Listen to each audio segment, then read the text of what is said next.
When I wake up, the other side of the bed is cold. My fingers stretch out, seeking Prim's warmth, but finding only the rough canvas cover of the mattress. She must have had bad dreams and climbed in with our mother. Of course she did. This is the day of the reaping. I prop myself up on one elbow. There's enough light in the bedroom to see them. My little sister, Prim, curled up on her side, cocooned in my mother's body, their cheeks pressed together. In sleep, my mother looks younger, still worn but not so beaten down. Prim's face is as fresh as a raindrop, as lovely as the primrose for which she was named. My mother was very beautiful once, too, or so they tell me. Sitting at Prim's knees, guarding her, is the world's ugliest cat. Mashed-in nose, half of one ear missing, eyes the color of rotting squash. Prim named him Buttercup, insisting that his muddy yellow coat matched the bright flower.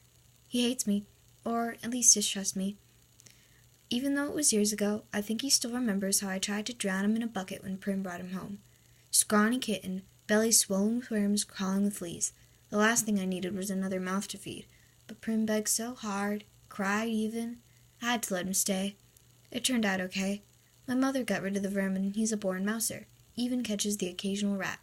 Sometimes, when I clean a kill, I feed Buttercup the entrails. He has stopped hissing at me. Entrails, no hissing. This is the closest we will ever come to love. I swing my legs off the bed and slide into my hunting boots, supple leather that is molded to my feet. I pull on trousers, a shirt, tuck my long dark braid up into a cap, and grab my forage bag. On the table, under a wooden ball to protect it from hungry rats and cats alike, sits a perfect little goat cheese wrapped in basil leaves. Prim's gift to me on reaping day. I put the cheese carefully in my pocket as I slip outside.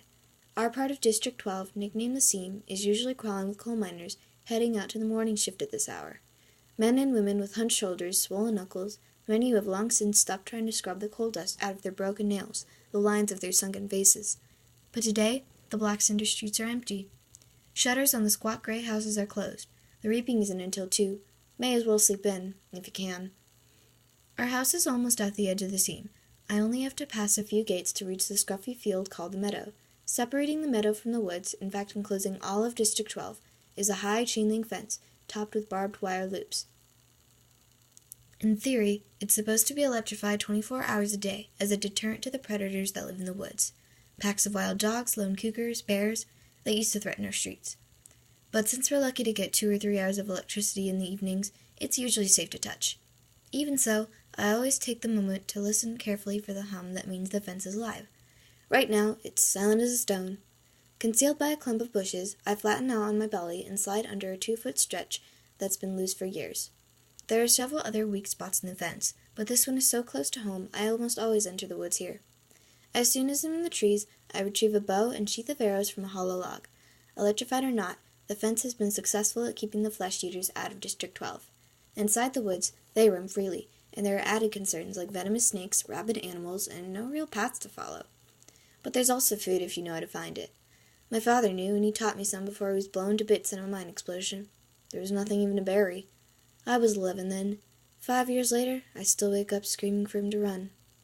Even though trespassing in the woods is illegal and poaching carries the severest of penalties, more people would risk it if they had weapons. But most are not bold enough to venture out with just a knife. My bow is a rarity, crafted by my father along with a few others that I keep well hidden in the woods, carefully wrapped in waterproof covers. My father could have made good money selling them, but if the officials found out, he would have been publicly executed for inciting rebellion. Most of the peacekeepers turn a blind eye to the few of us who hunt because they're as hungry for fresh meat as anybody is. In fact, they're among our best customers. But the idea that someone might be arming the Seam would never have been allowed. In the fall, a few brave souls sneak into the woods to harvest apples, but always inside of the meadow, always close enough to run back to the safety of District 12 if trouble arises. District 12, where you can starve to death in safety, I mutter. Then I glance quickly over my shoulder. Even here, even in the middle of nowhere, you worry someone might overhear you. When I was younger, I scared my mother to death of the things I would blurt out about District 12, about the people who rule our country, Panem, from the far-off city called the capital. Eventually, I understood this would only lead us to more trouble, so I learned to hold my tongue and to turn my features into an indifferent mask so that no one could ever read my thoughts. Do my work quietly in school, make only polite small talk in the public market, discuss little more than trade in the hub, which is the black market where I make most of my money. Even at home, where I am less pleasant, I avoid discussing tricky topics, like the reaping or food shortages or the Hunger Games. Prim might begin to repeat my words, and then where would we be? In the woods waits the only person with whom I can be myself, Gale. I can feel the muscles in my face relaxing, my pace quickening as I climb the hills to our place, a rock ledge overlooking a valley. A thicket of berry bushes protects it from unwanted eyes. The sight of him waiting there brings on a smile. Gale says I never smile, except in the woods. "Hey, Catnip," he says, Gale. My real name is Katniss, but when I first told him, I had barely whispered it, so he thought I'd said catnip. Then when this crazy lynx started following me around the woods looking for handouts, it became his official nickname for me. I finally had to kill the lynx because he scared off game. I almost regretted it because he wasn't bad company, but I got a decent price for his pelt. Look what I shot. Gale holds up a loaf of bread with an arrow stuck in it, and I laugh. It's real bakery bread, not the flat, dense loaves we make from our grain rations. I take it in my hands, pull out the arrow, and hold the puncture in the crust to my nose, inhaling the fragrance that makes my mouth flood with saliva. Fine bread like this is for special occasions. Still warm, I say. He must have been at the bakery at the crack of dawn to trade for it. What did it cost you? Just a squirrel. Think the old man was feeling sentimental this morning, says Gale. Even wished me luck. Well, we all feel a little closer today, don't we? I say, not even bothering to roll my eyes. Prim left us a cheese. I pull it out. His expression brightens at the treat. Thank you, Prim. We'll have a real feast. Suddenly he falls into a capital accent as he mimics Effie Trinket, the maniacally upbeat woman who arrives once a year to read out the names at the reaping. I almost forgot. Happy Hunger Games. He plucks a few blackberries from the bushes around us. And may the odds. He tosses a berry in a high arc toward me. I catch it in my mouth and break the delicate skin with my teeth. The sweet tartness explodes across my tongue. Be ever in your favor, I finish with equal verve. We have to joke about it because the alternative is to be scared out of your wits. Besides, the capital accent is so affected, almost anything sounds funny in it. I watch as Gale pulls out his knife and slices the bread. He could be my brother. Straight black hair, olive skin, we even have the same gray eyes. But we're not related, at least not closely. Most of the families who work in the mines resemble one another this way. That's why my mother and Prim, with their light hair and blue eyes, always look out of place. They are. My mother's parents were part of the small merchant class that caters to officials, peacekeepers, and the occasional scene customer. They ran an apothecary shop in the nicer part of District 12. Since almost no one can afford doctors, apothecaries are our healers. My father got to know my mother because on his hunts he would sometimes collect medicinal herbs and sell them to her shop to be brewed into remedies. She must have really loved him to leave her home for this scene. I try to remember that when all I can see is the woman who sat by, blanket unreachable, while her children turned to skin and bones. I try to forgive her for my father's sake, but to be honest, I'm not the forgiving type. Gale spreads the bread slices with the soft goat cheese, carefully placing a basil leaf on each while I strip the bushes of their berries. We settle back in a nook in the rocks. From this place, we are invisible, but have a clear view of the valley, which is teeming with summer life. Greens to gather, roots to dig, fish iridescent in the sunlight. The day is glorious, with a blue sky and soft breeze. The food's wonderful, with the cheese seeping into the warm bread and the berries bursting in our mouths. Everything would be perfect if this really was a holiday. If all the day off meant was roaming the mountains with Gale, hunting for tonight's supper. But instead, we have to be standing in the square at 2 o'clock waiting for the names to be called out. We could do it, you know, Gale says quietly. What? I ask. We'll leave the district, run off, live in the woods, you and I. We could make it, says Gale. I don't know how to respond. The idea is so preposterous. If we didn't have so many kids, he adds quickly. They're not our kids, of course, but they might as well be. The Gale's 2 little brothers and a sister, Prim. And you may as well throw in our mothers, too, because how would they live without us? Who would fill those mouths that are always asking for more? With both of us hunting daily, there are still nights when game must be swapped for lard or shoelaces or wool. Still nights when we go to bed with our stomach growling. I never want to have kids, I say. I might, if I didn't live here, says Gale. But you do, I say, irritated. Forget it, he snaps back. The conversation feels all wrong. Leave? How could I leave Prim, who is the only person in the world I'm certain I love? And Gale is devoted to his family. We can't leave, so why bother talking about it? And even if we did, where did all this stuff about having kids come from? There's never been anything but romantic between me and Gale. When we met, I was a skinny 12-year-old, and although he was only 2 years older, he already looked like a man.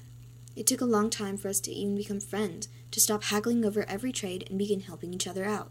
Besides, if he wants kids, Gale won't have any trouble finding a wife. He's good-looking, he's strong enough to handle the work in the mines, and he can hunt. You can tell by the way the girls whisper about him when he walks by in school that they want him. It makes me jealous, but not for the reasons people would think. Good hunting partners are hard to find. What do you want to do? I ask. We can hunt, fish, or gather. Let's fish at the lake.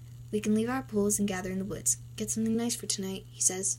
Tonight, after the reaping, everyone is supposed to celebrate, and a lot of people do, out of relief that their children have been spared for another year. But at least 2 families will pull their shutters, lock their doors, and try to figure out how they will survive the painful weeks to come.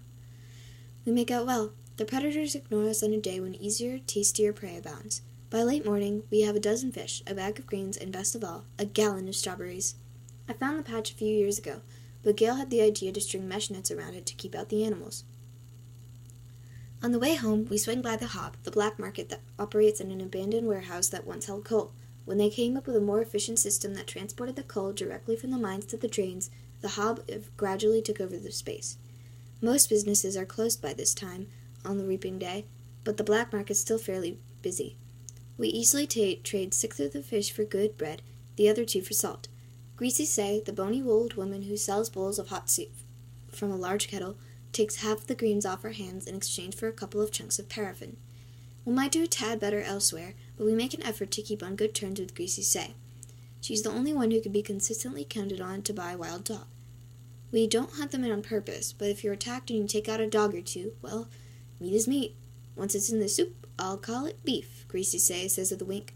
No one in the scene would turn up their nose at a good leg of wild dog, but the peacekeepers who come to the Cobb can afford to be a little choosier. When we finish our business at the market, we go to the back door of the mayor's house to sell half the strawberries, knowing he has a particular fondness for them and can afford our price. The mayor's daughter, Madge, opens the door. She's in my year at school. But being the mayor's daughter, you'd expect her to be a snob, but she's all right. She just keeps to herself, like me. Since neither of us really has a group of friends, we seem to end up together a lot at school, eating lunch, sitting next to each other at assemblies, partnering for sports activities. We rarely talk, which suits us both just fine. Today her drab school outfit has been replaced by an expensive white dress, and her blonde hair is done up with a pink ribbon. Reaping clothes. Pretty dress, says Gale. Madge shoots him a look, trying to see if it's a genuine compliment or if he's just being ironic. It is a pretty dress, but she would never be wearing it ordinarily. She presses her lips together and then smiles. Well, if I end up going to the Capitol, I want to look nice, don't I? Now it's Gale's turn to be confused. Does she mean it, or is she messing with him? I'm guessing the second. You won't be going to the Capitol, says Gale coolly. His eyes land on a small circular pin that adorns her dress. Real gold. Beautifully crafted. It could keep a family in bread for months. What can you have? 5 entries? I had 6 when I was just 12 years old. That's not her fault, I say. No, it's no one's fault. Just the way it is, says Gale. Madge's face has become closed off. She puts the money for the berries in my hand. Good luck, Katniss. You too, I say, and the door closes.